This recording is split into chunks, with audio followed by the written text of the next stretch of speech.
This episode has been brought to you by CompleteNutra.com, whole family nutrition. Dr. Mercola, I was listening to him. Yeah, he's today. really good. And there was another doctor being interviewed with him that was equally as good. They both had great discussions. They said that we need to get our immune system boosted.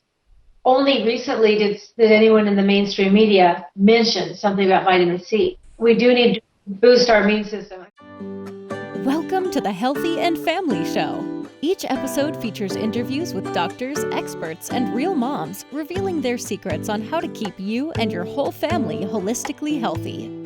Your host is David A. Stone, award-winning movie producer, Amazon best-selling author, certified Moringa grower, and founder of CompleteNutra.com, whole family nutrition, which is committed to providing the highest quality, science-backed, non-GMO, all-natural nutritional supplements to keep your whole family healthy.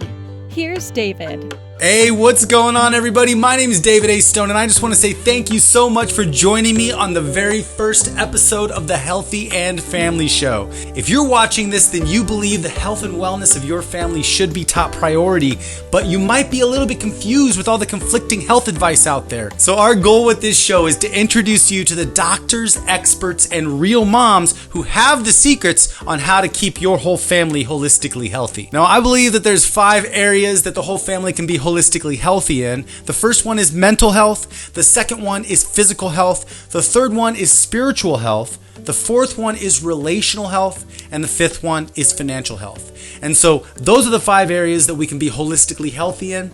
We can get healthier in each one of those areas as a family, and we can help each other get healthier in each one of those areas too. But we need the right information. We need the right experts, the right secrets that'll work for us, because you know what?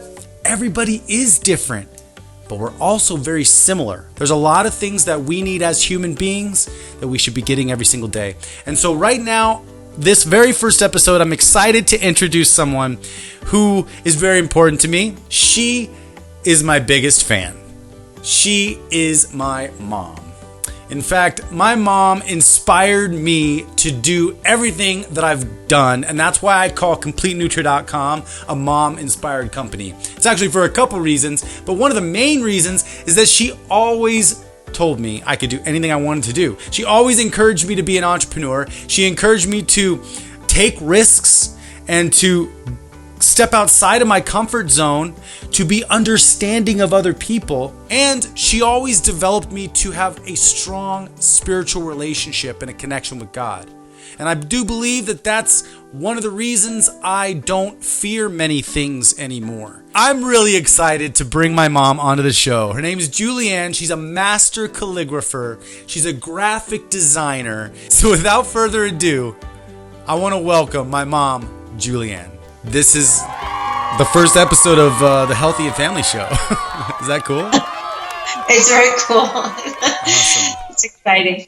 Well, so the Healthy Family Show. I like it. Yeah, Healthy and Family. And the reason I want to have you as my first guest is because, you know, I call Complete Nutra a mom-inspired company because, you know, really the way you raised me and Mike, I mean, you've always told me I could do anything I wanted. You always encouraged me to be an entrepreneur, but also you encouraged me to be healthy. And I'm really want this show to focus on holistic health, but you always told me to follow my passions. You told me to go run around and play. I mean, you know, you encouraged me to grow gardens and growing plants and eating healthy, and you never let Mike and I have sugar growing up. So really, overall, there's something you did that helps it to where I never get sick anymore.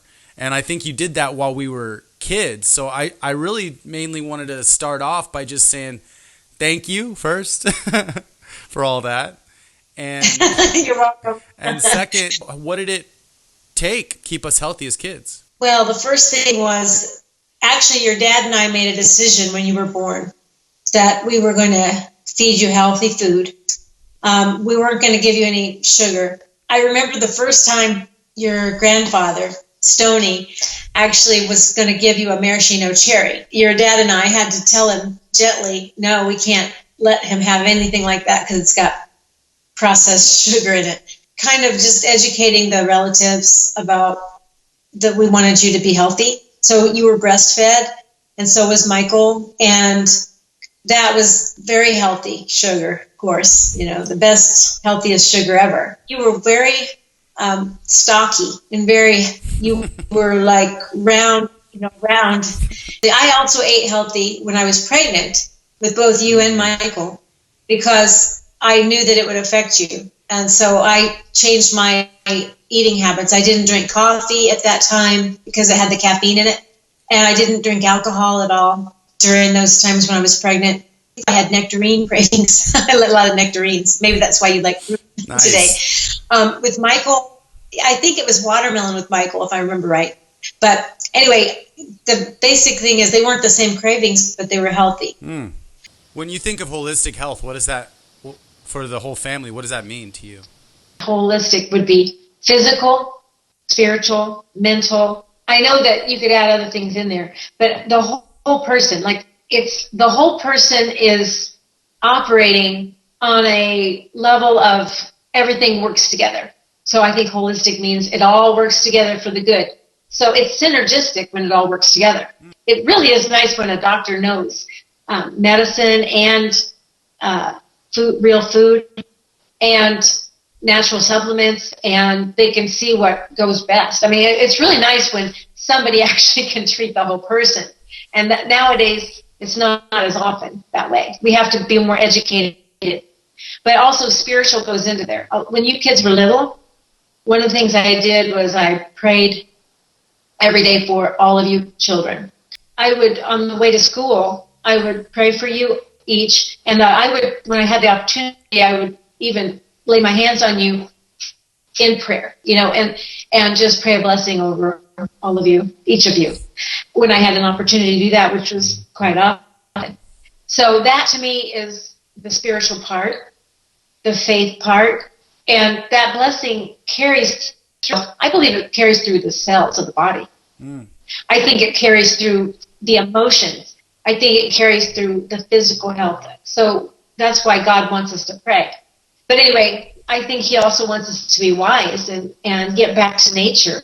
I mean, as far as healthy foods, nutrients, things that don't have poisons in them. Yeah. Things that, and like I know some of the reasons why some of the developments of some of the genetically modified stuff, maybe it didn't start out as bad as it is now. And maybe they just wanted to create a bigger fruit with less seeds or something. I mean, that's a positive way to look at it.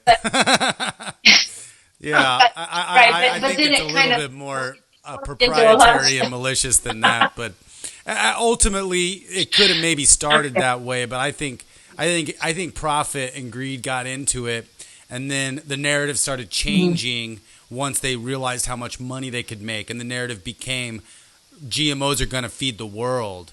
But that narrative came from the people making the GMOs, which is completely wrong. God's going to feed the world. The world's going to be fed naturally, organically. It's like a little bit of poison is going to feed everybody. That's what their argument is.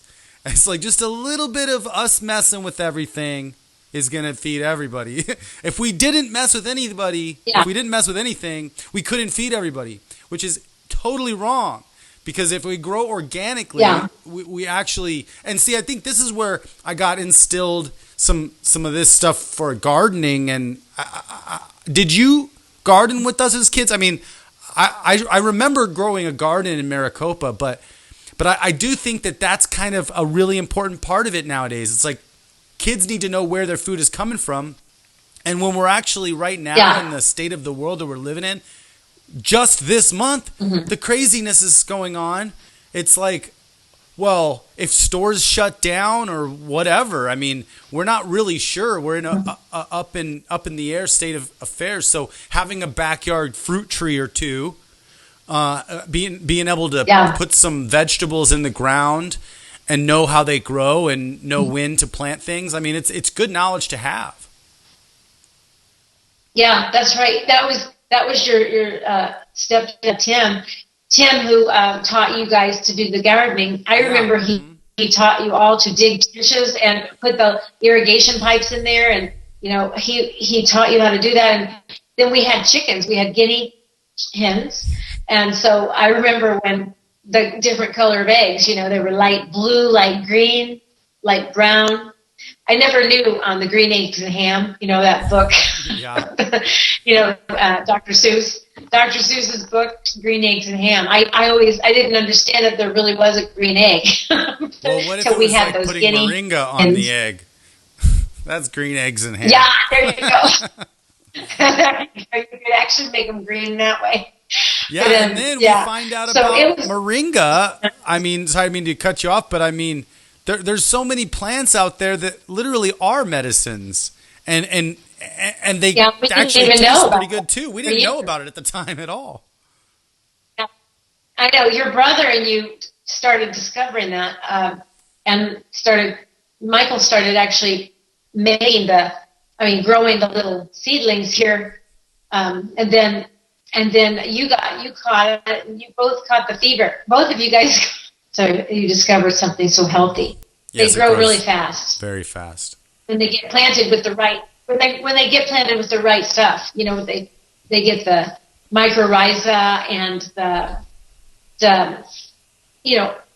all the fertilizer that you created. When they get all the right supplements and nutrients in the ground, they grow so well. Yeah, they do. So. They actually grow really well. Even if you don't baby them or feed them a lot of nutrients, but all trees that produce food definitely love to be fed as well. So I do think spiritual health is a really important part of holistic health. Not everybody has the same spiritual beliefs, but understanding that there's a higher power, God, that created everything.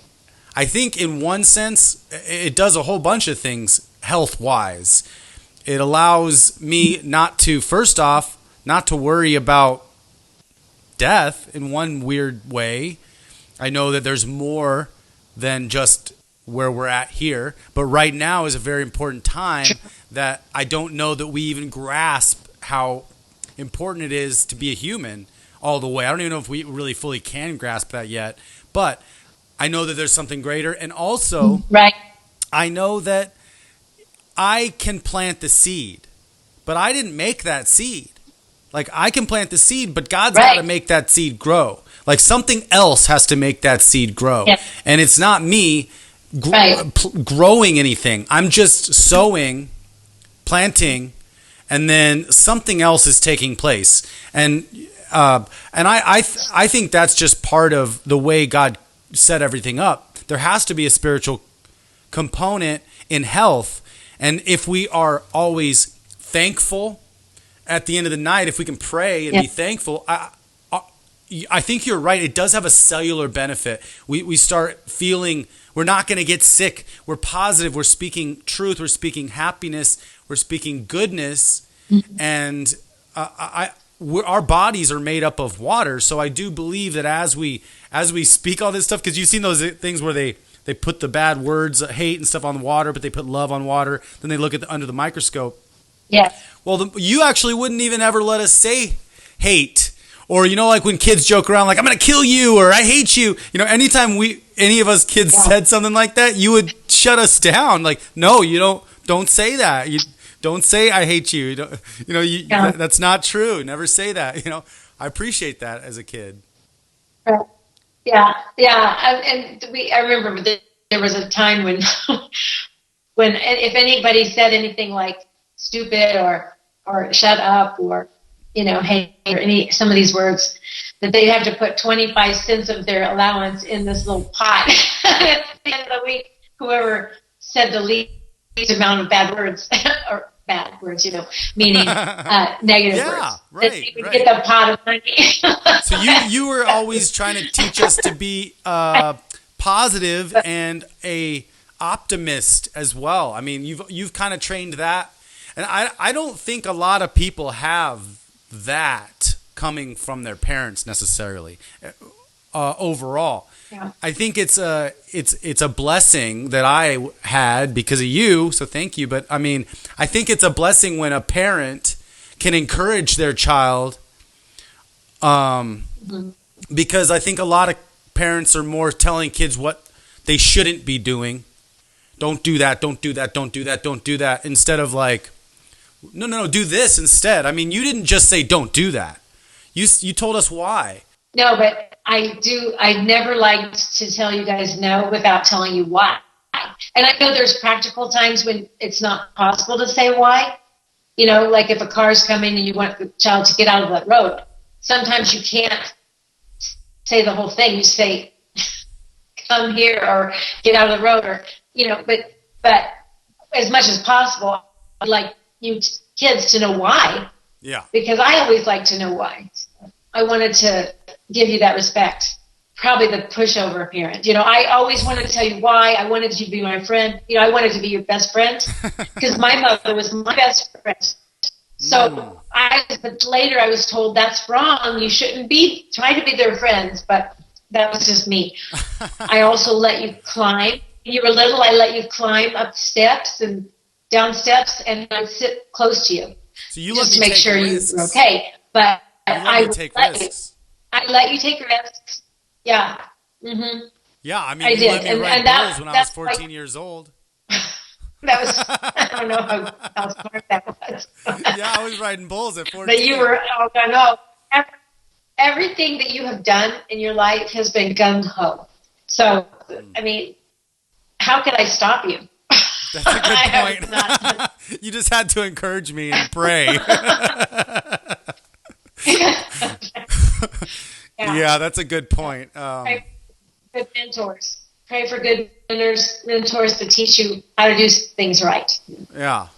Yeah, I've always just been gung-ho. You're right. I guess that's a good word for it. Just, I in my younger years, I used to jump before I knew where I was going to land. And I think maybe I still do that to a degree, and that's probably one of the superpowers that I have that you've given me. But, I think I need to figure out where I'm going to land a little bit sometimes, too. Like, what is that? Someone said, ready, shoot, ready, aim, shoot. No, it's ready, shoot, aim. Ready, aim, exactly. Yeah, ready, fire, aim. Oh, wait, no, ready, fire. aim, fire. Yeah, okay, gotcha. That's true. And I remember when you were in the filmmaking, when you started doing that, you actually wanted to inspire your whole family. You wanted to inspire, your brothers and sister. Your stepbrothers and sister, and you wanted to encourage them and inspire them. And so, possibly you might have inspired people that you don't know you've inspired. So, well, I think that's probably what I ended up doing is inspiring people that I don't know were inspired. But I would always encourage people to do follow their passion and just go do it. And then whenever I have some of my ideas, I would find myself not executing on my ideas when I was telling other people, you guys can go do it. And then I was not doing it. And so I kind of have to check myself. And actually, I think finding the motivation for why we do things can be more healthy, or it can be not so healthy. And I think when most of my career in the film industry was me basically trying to prove to other people, studios, that I was capable. But I was really proving it to myself, and I knew I was capable. I knew I was capable of anything. And so I never went in with under promise, over deliver. I never ever did that. I've never ever followed that. I've always over promised and over delivered. I've never come in and been like, I guess I'll kind of do a good job. No, I'm always like, I'm going to kill it. I'm going to do amazing. It's going to be incredible, and then I got to take it another step and try to over deliver. But the movie industry was a very fascinating one. You've always done. And I wasn't necessarily always doing it for the right motivations. Now, right and wrong motivations is also another, it's different for everybody. But for me, I don't think proving myself to anybody else is a positive overall motivation. I think finding something that fires us up, because so many people are stuck in their rhythms, when I think today what's happening right now is breaking everybody's rhythm. And everybody's trying to have to figure out what, Oh, that's true. Because we're all quarantined and staying home. I've been quarantined for the last 3 years here at the house. So I'm just normal. It's a normal everyday. There's a fly around here. is a normal everyday thing for me, but I have to learn to go inside and figure out what I really want and how I'm truly going to serve the world, which also wasn't really a full focus early in my career, because I think there was a little bit of that fame trap that I wanted early on more than service. And when fame becomes more important than service, it kind of, everything is getting skewed. So I really want to make sure that anything I'm doing now, and I actually talk about it in my book over there, is anything I do now benefits me and others. Because I've done things that have benefited me in the past and not others. And I've done things that have benefited others and not me. And neither of those opportunities are fully sustainable. They're good. It's good to help other people, but not you. It's good to help yourself, but not others. Those are good things to do once in a while, but they're not sustainable to build a life on. We need to find something that benefits us and then also serves others. If we could find that, that's what I call the golden ideas. And if we can find that, I think that's a healthy idea. Like healthy, I think, is more than just body, because if we're really super healthy in our body, perfect body weight, whatever, but we are mentally unhappy with where we're working or with what we're doing, or we don't have any passions of our own like in front of us, then I think maybe our physical health might suffer a little bit because our mental capacity is dulled a little bit. Yes, we might be out of balance too, a little bit. If we try to focus just on one main thing. And I know that it's not easy to juggle sometimes, what I call juggle. That's like I'm trying to get like my health, like if I'm trying to do a new exercise, let's say, for instance, walking. When I started to walk 10,000 steps a day, when I was going on your Nutri Challenge, I did it for 3 days. I mean, other than that, I was under 10,000. And then I added going to the gym and doing some classes where I learned how to do some, I think it was Zumba. I had so much fun. They like dance music. It was fun. But I did it that night. It was Thursday night. And then the teacher was so neat. She says, I'm doing another class tomorrow morning. So I came to her other class. Anyway, so I was totally toast, and I could do anything else for like 3 days. Yeah. So basically what I mean is working up to something sometimes is better. I've had a pattern of burning myself out, running really hot and then burning out, and then I've had a pattern of that, and I'm breaking it now. I'm learning how to eliminate non-essential tasks and focus on needle movers. I'm trying to slow down because just being busy or just kind of always moving so fast in my brain burns me out. So I'm learning now how, it's the balance. I don't think I've ever learned balance yet in my life. And some people say there's different theories on balance. Some people say you should just focus on one thing and don't worry about balance. And then other people say you need balance. So I think each person has to determine that for themselves. Maybe some people, because of their goals, they need different things when it comes to balance or not balance. Starting a business, for instance, you put a lot of effort in certain directions that you wouldn't normally. After it gets up and going, then you can smooth it out. I've been listening to a lot of health doctors talking about the immune system. One of the things regarding the COVID-19 virus, we need vitamin C, we need magnesium, we need zinc is a big thing. We need these things in our bodies, and people have different levels. Vitamin D, we need that. People have levels in their bodies, depending on what part of the country they're in, depending on how much sunlight they're getting, and then depending on their body, how much it produces automatically on some of these things. Some things are produced in our bodies. Melatonin, we need some of that too. It's interesting. When we're younger, we produce more melatonin in our bodies. When we get older, our melatonin production is lower. But even those things were discussed on some of these health. Dr. Mercola, I was listening to him. Yeah, he's today. really good. And there was another doctor being interviewed with him that was equally as good. They both had great discussions. They said that we need to get our immune system boosted. Only recently did anyone in the mainstream media mention something about vitamin C. We do need to boost our immune system. One thing they did say, Dr. Mercola said that the vegetable oils are very bad for us because they stay in our system longer. Whereas he says sugar, although sugar is not good for us, it raises our blood sugar level, increases our insulin resistance, but it'll pass out of you faster.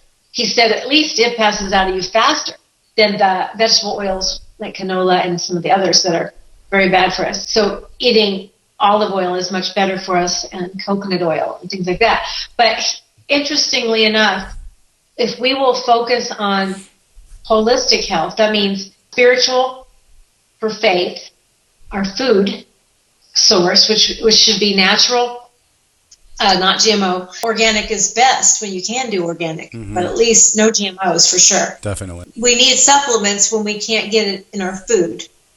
So there's things we can eat to help ourselves with the micronutrients and everything, like dark leafy green vegetables and stuff. I do eat a lot of that. I eat low carbs now. When I got real nervous and anxious during the first, a certain part of the COVID-19, all the stuff that was going on, I got very anxious and very nervous. Yeah. And I was so scared. I mean, my whole being was scared. I was anxious so bad that I started eating comfort foods. I started eating carbs and sugars, and I ate them often. I wasn't just eating my normal. What I had been doing up until then was intermittent fasting. I've been doing pretty well, except I got real scared for about 1 week. And then you and your brother and then Steve, my husband, kind of shared with me some things. And also Michael taught me how to meditate. Well, that's good. And then that's for your the mental side of mental health. I think that's good. Mm-hmm. I mean, I can only imagine your brain. I mean, my brain is moving all the time, and I think I got it from you. So yours is moving all the time too. So trying to slow it down is actually important. Well, yeah, both of you guys. From me and your dad. I know. Your dad moves around too. I mean, both of us, we do. Yeah. Definitely, I think you did get it from both of us. Yeah. So funny. Yeah, Michael said, why don't you go and search online for meditations that will help my fears, or something, help get rid of fear. So I searched for that, and I found several, but then I found one that said it was a Christian meditator. So I listened. It was a woman. I listened to her, and it helped me. It helped me a lot. But I mean, I'm a social person in some extent, and then to some extent, but then I'm an extrovert and an introvert. Yeah, it's called an ambivert. It is. It's a thing. It's called an ambivert. When you're an introvert and an extrovert, you're equally both. You're considered an ambivert. Is that a thing, or did you just make that up? No, I made up the term equalvert, but then when I started researching equalvert, it turns out that ambivert's an actual term. I really like that because it fits. Actually, I think you're an ambivert because I see you around people, but yet at the same time, you need your cocoon time. So I need to recalibrate and recharge on my own, and then when I'm charged, I can go out and be around people. Yeah, that's it. You got to get your battery charged up. Yeah. And so that's why eating right, taking the supplements, and meditating and praying, believing in God. And actually, I do believe this now. I believe in Jesus Christ. So my belief is with spiritual, Jesus Christ is my source. So I could call him source. I can call him source energy. I can call him Jesus Christ, my God, my Lord. He actually is my all in all. So he actually gives me the energy I need. He actually he has the power of making everything more powerful. So if you have, that's why people want, I think that's got to be why we pray over our food, because we're blessing the food through Jesus Christ so that it will be more beneficial than it would be just on its own. And it's kind of a interesting thing that people don't realize, I think, because when we're grateful for what we have, we get more of it. We get more of that happy feeling. That's kind of like some people call it something about appreciation. Well, yeah, appreciation. Appreciation. Yeah, I mean, when we're praying, we're expressing gratitude. A lot of times, it's like, thank you for the day, thank you for the people around me. It's like appreciating, and I think that just appreciating alone is good too, but appreciating, understanding that this stuff is given to us, is even our challenges are gifted to us in a way, and really you're not going to fully grasp that or internalize it unless you have a little bit of training on what it means, what Jesus is really about. Praying is also an exercise in humility, because what we're saying is we are not everything just in ourselves. It takes more than just me to accomplish the things that are meant to be accomplished.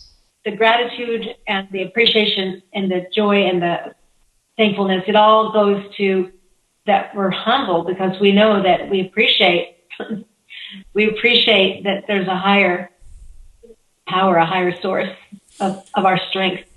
Absolutely. I really like that. There's a song somewhere along the line that has the words in it, when I'm on his shoulder, meaning God's shoulder, I can be more than I can be. And I love that. What advice would you give everybody right now going through this crazy time? I think it's important that we research if we can. If we can research and learn the healthy things. If we can listen to doctors that are naturopaths or nutritionists or chiropractors that are teachers or MDs that know about nutrition. I think that by searching, we can find good information, which will alleviate our fears a little bit, because it'll help us to see that there are things we can do to help ourselves. And I think sometimes people feel powerless when they don't think that there's anything they can do personally, or they feel hopeless, So we need to have hope. So first of all, we have a friend named James who would say, what's the first thing to do? Pray. So really, that is a good first thing to do. Pray, because it says in the Bible, it even says pray, seek, knock, and it will be opened unto you. So if you seek the information, you will find it. So first of all, find healthy information. Who do you listen to right now? I know you listen to Dr. Mercola and Dr. Berg. Who else do you listen to? Yeah, I listen to Dr. Mercola. I listen to Dr. Eric Berg. I listen to Dr. John Bergman. I listen to Dr. Ken Berry. And he's an MD, actually. His medical oath makes him want to share the things that he's learning about nutrition, because before he didn't understand that stuff. But then he had some health issues. So then he learned it, and he said, my oath makes me want to share. I really appreciate that. And he's pretty down to earth. And then I like Dr. Eric Berg because he teaches. He explains things. I like that. He says why things work and why they don't work, and the interactions between different nutrients and different things in your body. And that has helped me so much. And then I like Dr. John Bergman because he teaches also. He also does a practice still, and so does Dr. Ken Berry. They still both have their clinics. Cool. I like going to Desert Dove Health Alliance because he teaches us about our inner selves. He's a chiropractor, but he is not the normal type of chiropractor. He teaches things about the inner, the emotions, what's going on. He teaches what to do, like breaking the pattern. Like if you talk about pattern interrupt, when a person starts having a loop in their head and they start over and over saying something and they can't seem to get it out of their head, it's something negative. Well, pattern interrupt is a really good thing to do because it's there's things that can be done that will help you to get back on a right track again, to get off of that little loop. Kind of like a hamster wheel. It's not taking anywhere. I gotta tell you, this COVID-19 is a big pattern interrupt for the whole world right now. That's a good point. It's interrupting. Yeah, some people are patterns. saying.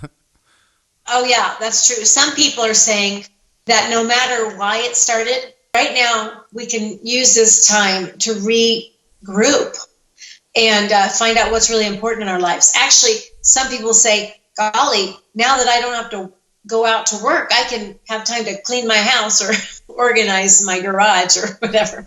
Yeah. So, that's true. If we can find the silver lining in this right now, because it's a global, like you said, it's on a global scale. Some areas are worse than others. Also, we need to have understanding for other people and patience with each other, because, for instance, there's so much fear going on that it expresses itself in different ways. I was at the store a few days ago and I was buying some gloves. They were actually gardening gloves, which I had never done gardening at all till today. I didn't. Today was the first day, but I was buying the gardening gloves because I use them to clean. Like when I'm moving things around boxes and stuff, I protects my hands. And so I like them because they're only $1 there. So I had 4 pairs sitting there, and I usually try to keep a supply of them in the house all the time. I asked him how he was doing. I had some other things in my basket too. Anyway, I don't know that he saw my gardening gloves, but I said, "How are you doing?" And he said, I'm making it. It's just, I said, "Well, how are your customers? Are they still panicking, or are they starting to relax a little bit?" And he said, "Well, they're still buying non-essential items." And I said, "Really? What do you mean?" He says, "Who needs a shovel? Who needs gardening gloves?" I thought, I hope he didn't see my gardening gloves when he said that. But I said, well, maybe they're trying to plant a garden because they can't get away to go to the grocery store right now. He says, it's only going to last 2 weeks. So they don't need to be buying non-essential items. And so I thought, okay, I said, I understand what you're saying. But I said, maybe they do need them, maybe. But anyway, later I thought, he was probably in fear. He was so fearful that people were coming out of their homes to buy something that he deemed non-essential. Right. So I thought, you know what? That's true. The non-essential items, like maybe there's children out of school. Maybe the parents wanted to teach their kids how to make a garden so that they weren't just watching TV all the time. Maybe they needed to teach kids, who knows why. But to me, that was essential. And my gloves were essential, but not for the reason he thought. Now today I just happened to put them on. I thought, well, I like this. I might actually start doing gardening. It is nice.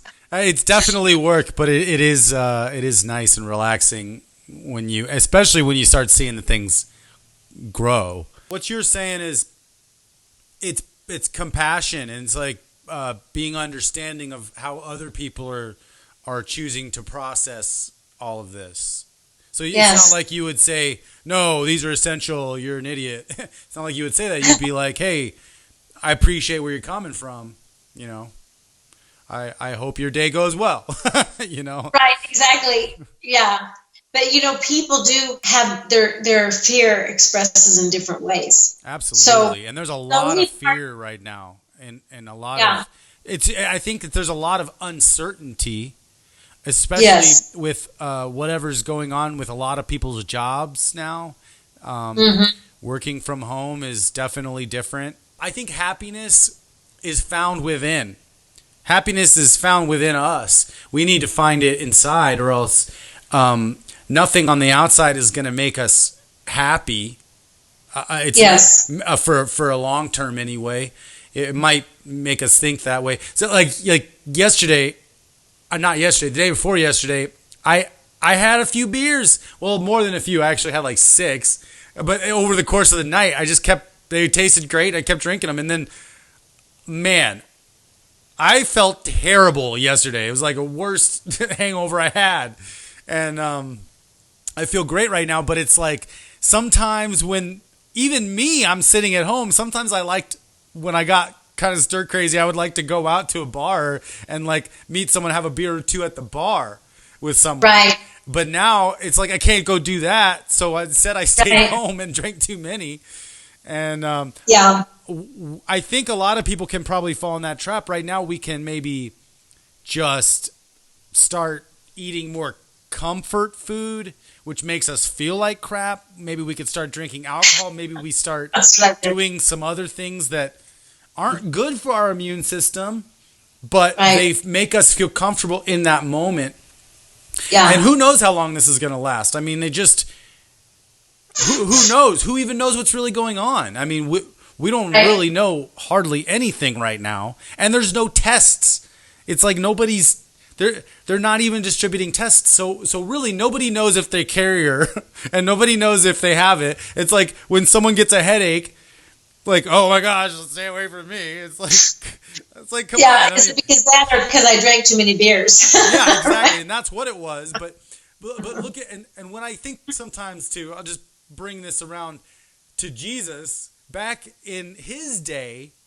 What did they do in Rome when everybody got sick? When the lepers got sick, they pushed them out into their own colony. Whoop, nope, you're sick.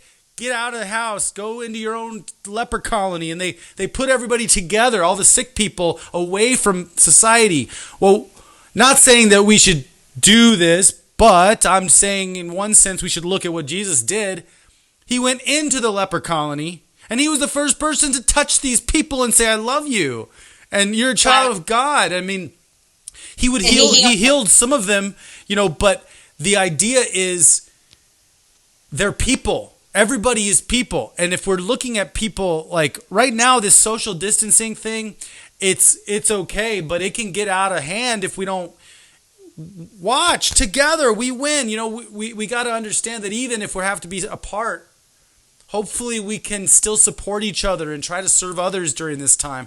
Because instead of hoarding all the toilet paper, whoever bought all the toilet paper out there, instead of hoarding it all, why don't we actually make some care baskets or small little gift baskets with just a little bit and maybe offer it to some people that might need something? It's like that's a great idea. Yeah, during this time we can, instead of hoard, we might be able to serve and give a little bit. We'll still give people space. Hey, if you knock on their door and ask them what they need, like step back and all that kind of stuff. But offer, like, if do you need something? It's like I think that who knows how long this is going to last, but that's our opportunity, that's a good idea right now.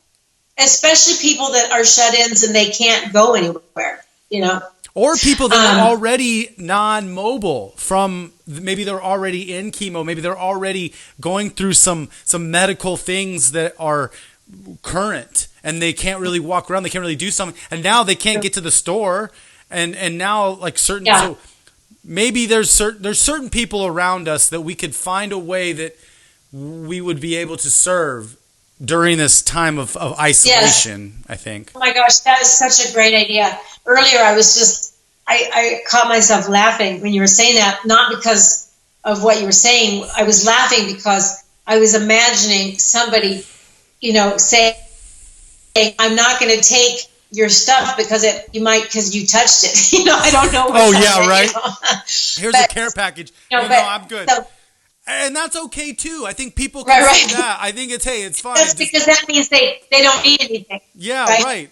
That's fine too. That means they didn't need people that will take what you have. If they really needed something, they would have said yeah. Totally.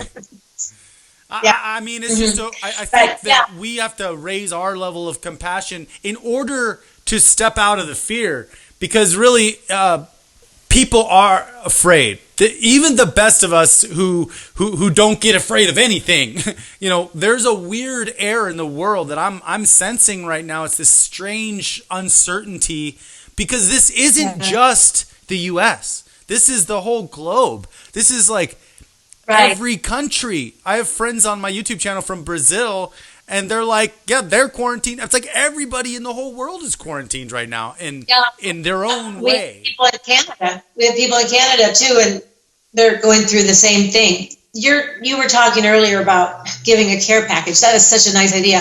That story in the Bible of the Good Samaritan, when even the people it was a Jewish man that was on the side of the road, and he was needing help, and even the Jewish people that passed by him, they didn't even stop for him. Maybe they were in a hurry because they had to walk, whatever, who knows why, but maybe they were afraid. But anyway, the one person that was a Samaritan they were at odds with each other. Samaritans and Jews did not get along, but he had compassion, and he took this man and paid for his hotel and paid for, him to get help. That is a huge, that's amazing to me. If you think about that in today's age, look at all the people in the medical field who are helping these people. Look at the people that are caregivers. Look at all the people they need to put on the armor of God. They need to pray. Like they say, be prayed up. Pray for God's shelter. Pray for God's protection and help these people. We all have opportunities to help people at times. So, yeah, we can have the social distancing. That's okay. It's just, as you said, there are times when we can reach out and help. Yeah, I think it's important right now just for this flattening the curve thing. I mean, I think us doing our part is maybe social distancing, but it's also more than that. It's not social distancing just, it's social distancing for the health aspect of it and the respect for other people's space. But we also have to not mentally distance ourselves from everybody. It's more just the straight physical social distancing. I mean, when we're walking on the street right now, it's not like we should avoid each other, eye contact. I mean, we should say hi. We're 6 feet away, 10 feet away. We should say, hey, how's it going? Hopefully you're doing well. I don't know. I mean, I agree. I mean, there's no reason we can't carry on a conversation. To wish each other well.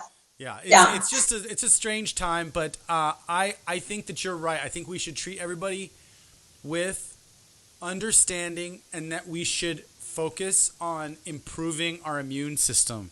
And actually, that's why I think that's why I started the Nutri Challenge, is because it's an easy way to think about all of the aspects, all the main aspects needed to help our immune system and to help our body get stronger. Right. Because we definitely need daily exercise. It doesn't have to look like 10,000 steps.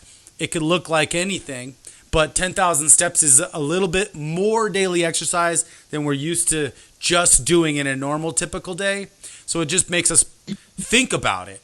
And for the last week and a half or I don't even know, I've lost track. Ever since I hit 1 million steps, I have not gone 10,000 steps a day, except for one day, which was a couple days ago. I worked around the yard, but I've been taking it easy. I blistered my foot and didn't want to walk. And so I've just been letting my body heal for the last week or so. And I'm about to go get my steps in again, but I'm wondering what this next future state of affairs is going to look like within the next couple months. And I don't know. So if I have to redo the Nutri Challenge for a short period of time, if people can't go outside, then we'll have to figure out how people can get their exercise at home.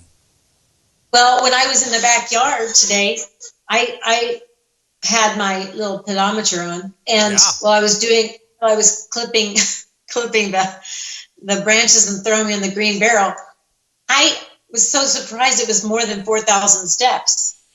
I didn't even know I was moving around that much back there. Yeah, you did about 2.5 miles just trimming branches. That's incredible. So, I mean, we could do the Nutri Challenge with different ways of moving around, maybe. So that's just the first. If you can't, the first pillar. Yeah, we just got to get that daily exercise. But then the other 3 pillars are really crucial for building our immune system right now. And the second pillar, intermittent fasting. I've been doing a little more research on the intermittent fasting, not just intermittent fasting, but actual just fasting in general, and the coronavirus.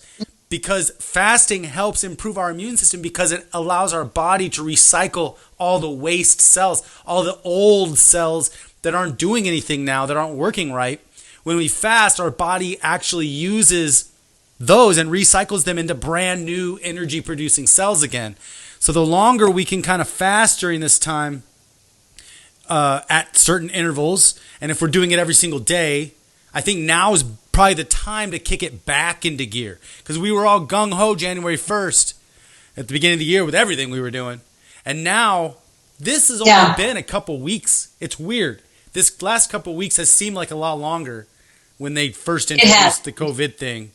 But it might be longer than we expect. It might be quicker, might be shorter. But the world has changed somehow already. And we're going to find out what that change looks like over the next year.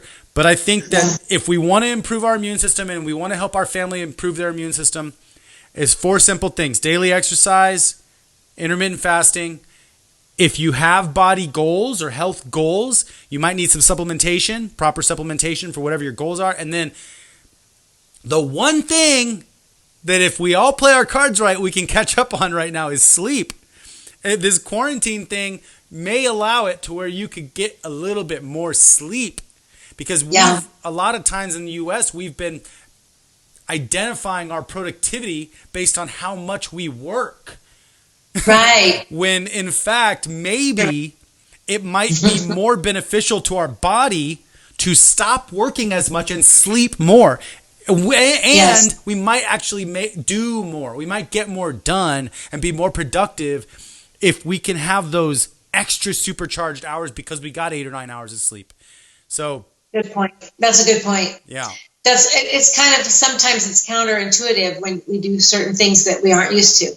Yeah. So that's a good idea. The Challenge doesn't have any spiritual elements in it, but I think 2 other elements that we could add on to the Nutri Challenge is some kind of a spiritual practice, which I think you might be able to do that if you're walking. You know, you could pray and walk, whatever. But I think adding in that, and then also one more thing of taking it easy on yourself, like being nice to yourself and cultivating a strong self-image. Because if we keep telling ourselves if we don't think we're doing what we're supposed to be doing, and we keep telling ourselves negative things in our head, we don't express them verbally, it's going to affect us. So we need to learn to apologize to ourselves if we say mean things to ourselves. So those are not part of the Nutri Challenge, but I think it's part of health. A part of health is just being okay with yourself wherever you are, and knowing that every day is a new day. And also, one step at a time is totally okay. Right. Yeah, it's totally okay. It is. You know what? There's another thing. When you talk about sleep, when you wake up in the morning, you've reset so it's a new day. So I think if a person needed to reset during the day, they could take a little nap, and then when they woke up, they would be reset too. I think it definitely does a little reset, for sure. Just writing down what they're feeling and not judging themselves, and then listening for the spirit inside them to talk to them. They can write that down, and actually usually it's an inspiration. It's like it's helping to reframe something. And it helps us to get a little bit more positive.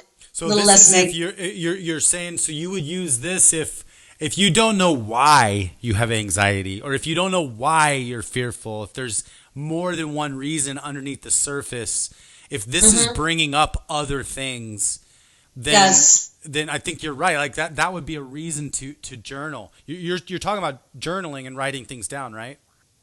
Yes, and then there's also something I learned from Dr. Roland Phillips with Desert Dove, and he has something called the emergence process.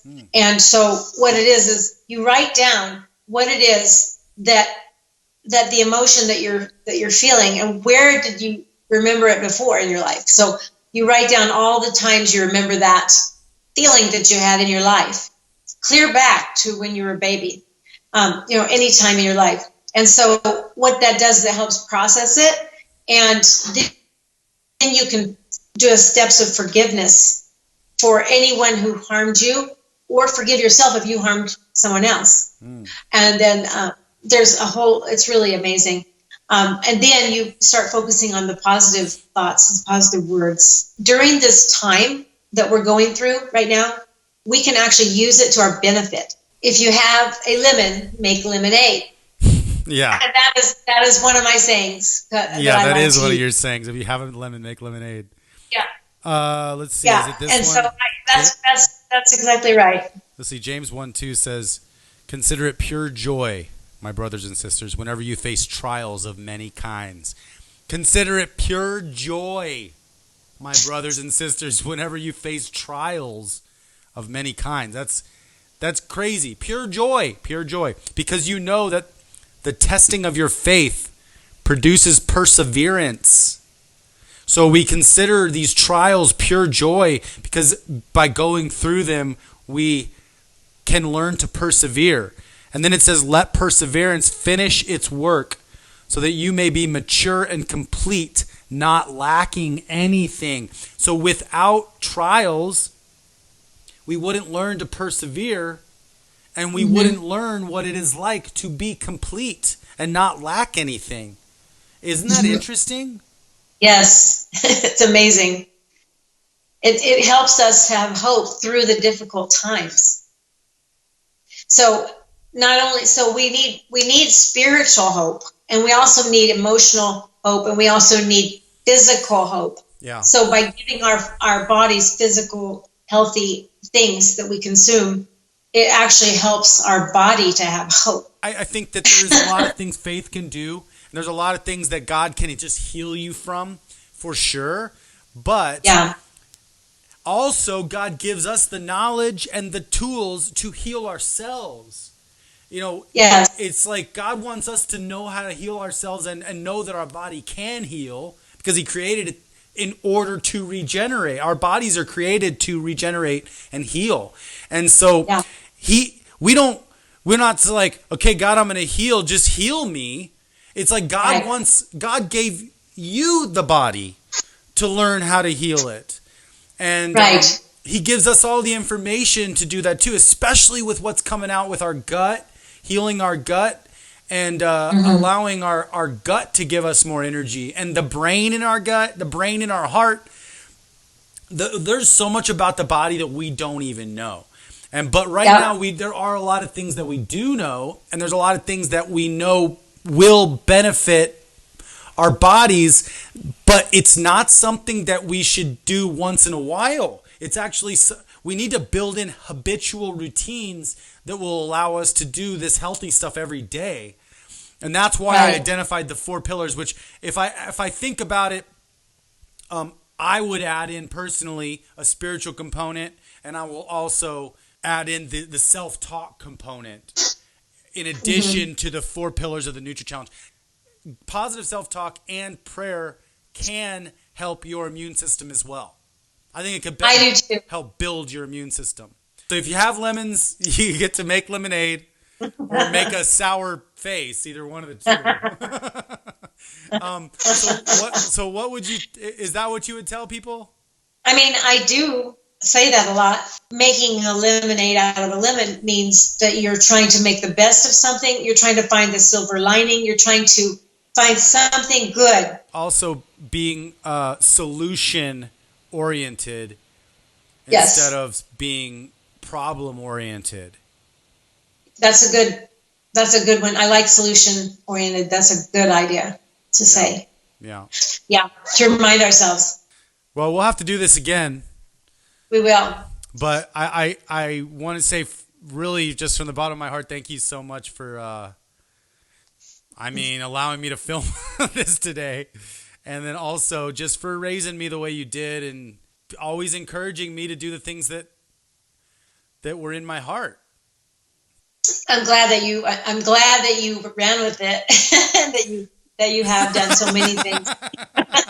That's one thing I do is run with things.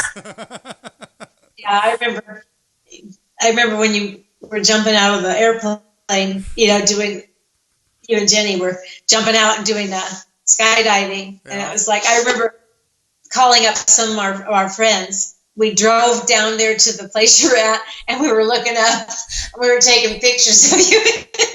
It was fun.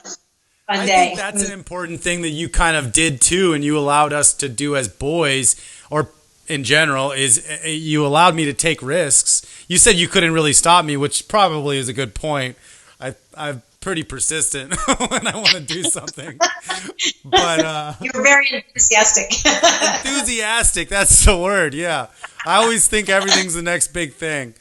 But yeah, I definitely don't feel like I've been stifled. I've always feel like, hey, do you want to try it? Well, let's go try it.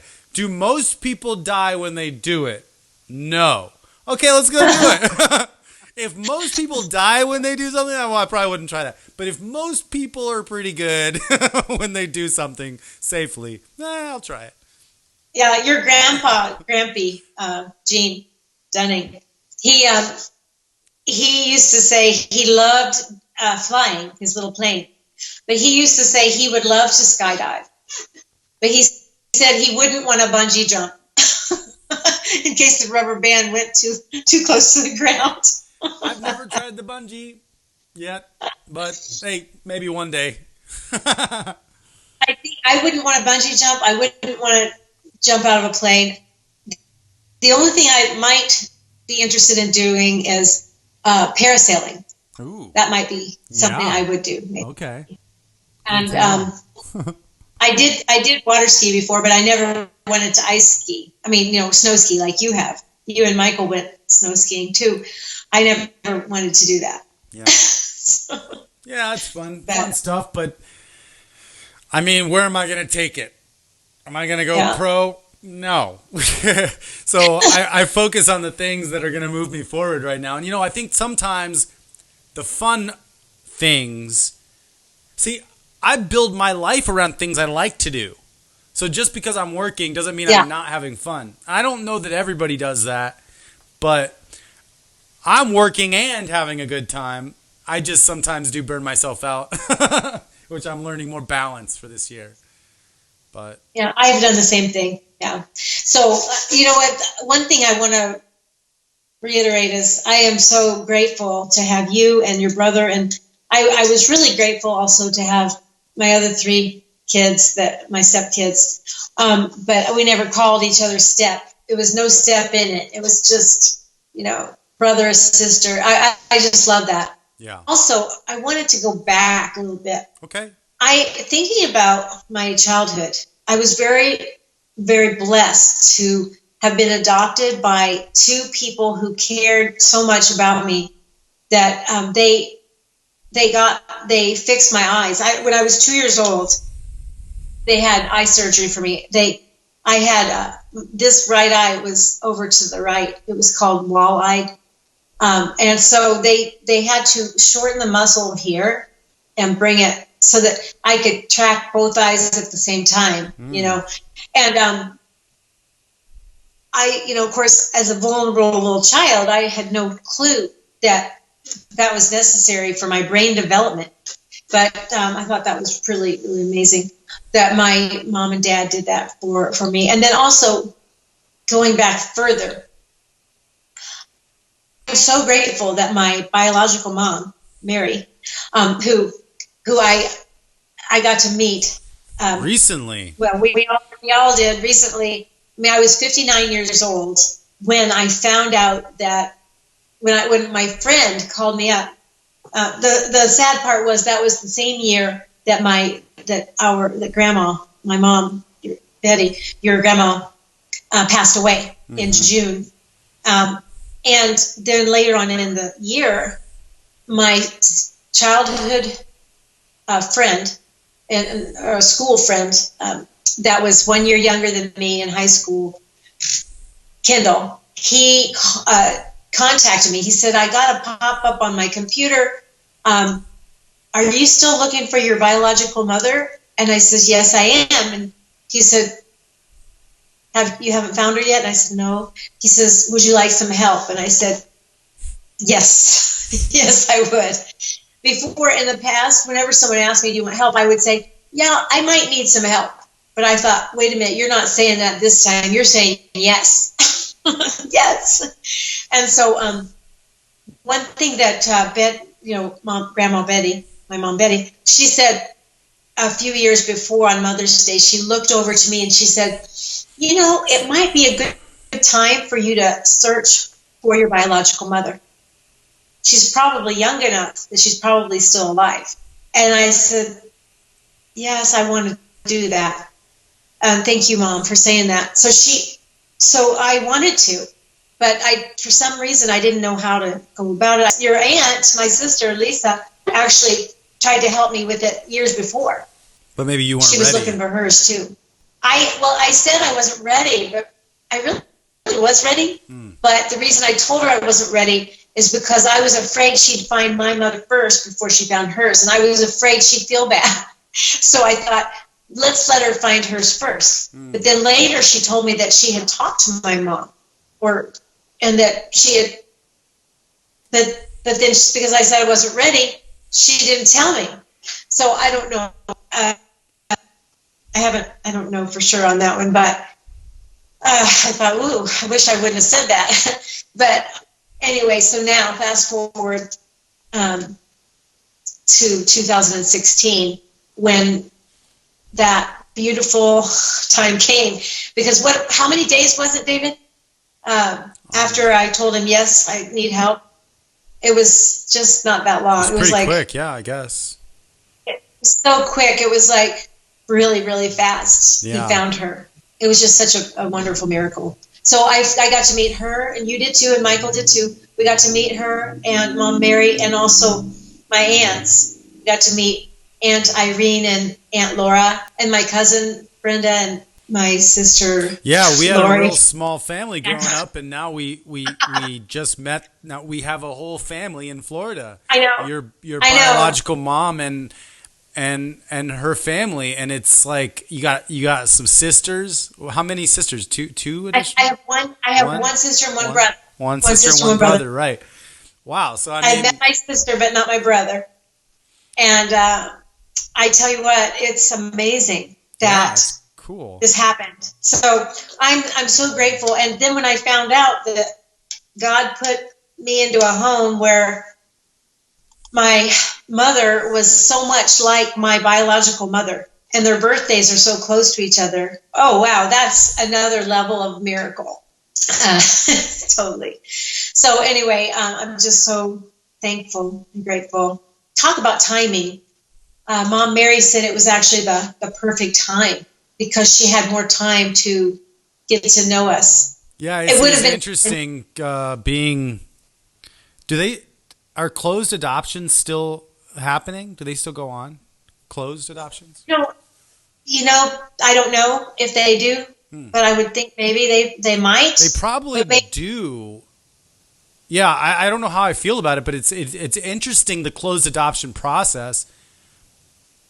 Yeah, it's fascinating because it just kind of locked all the information away. I haven't done all the research, but my sister Lisa has done a lot of research on it. So I haven't done a lot of research on it, but so I don't know. I know there's some open ones now, open adoptions, but sometimes relatives will adopt children and they'll know who the mother is. But in this case, it was not done at that time in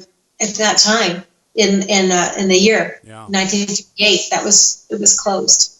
So I'm just very grateful and thankful that I got to be in a certain family and that I get to now know my other family, which gives you the chance to know your relatives too. And they're absolutely amazing people. Yeah, they were great. It was like we knew them the whole time when we met them. I felt like we were a puzzle piece, didn't you? Yeah. Like we fit right in. Yeah, they were great. Definitely. They are. They're amazing. And there's a lot of cousins that want to meet us, and we weren't able to go when they had that. They were going to have a big party, and we were going to go in March that one year. Yeah, well, see, now it's like didn't work out. It goes to show you that we got to make time whenever we have available time to see people, because sometimes time won't come. Yeah. But at some point we got to go do that again whenever social distancing is done.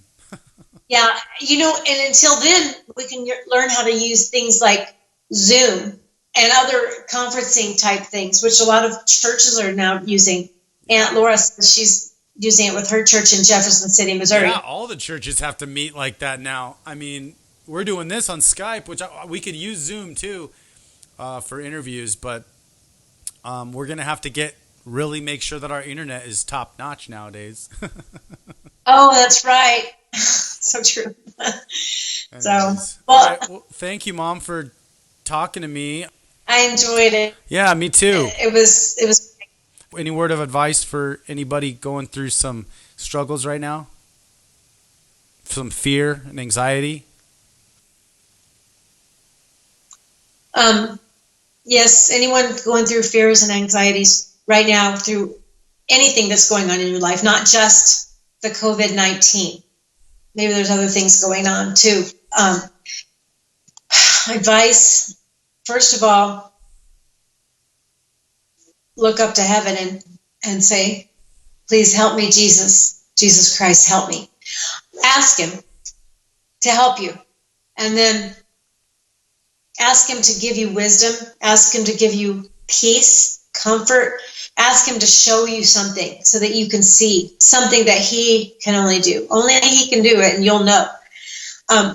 Because he can show you things. He cares, And so I know I'm talking about Jesus Christ. Also take deep breaths. Deep breaths. In, hold it, and out. Do that to calm your mind. There are some other little tricks too, and there's a thing called EFT, which is tapping technique, which sometimes people use. There's a man that's called Tapping with Brad for anxiety and stuff, and then there's a woman called the Christian Meditator. She's good to listen to. I would pray, and then I would start looking. Pray and then seek. Start looking for things that you can find to help you, if you can. If you don't have any internet, try to find a book or try to write down your thoughts and ask God to reveal things to you. Ask him to give you encouraging thoughts. Yeah, I think even if you have internet, it's nice to pull out a pen and a paper and just fill it up with your thoughts. Yes. Mm-hmm. Helps you work things out for sure. Yeah, that's right. Cool. Well, I love you so much. Thank you for doing that. And I'll reach out soon. Okay. Thanks, honey. Love you. It's done. Bye. Bye. Thank you for joining us for the Healthy and Family Show. Visit our website at healthyandfamily.com. That's healthyandfamily.com to see what all the other doctors, experts, and real moms have to say about keeping your whole family healthy. This episode has been brought to you by CompleteNutra.com, Whole Family Nutrition, and aired on the Goldstone Network. People, Planet, Future.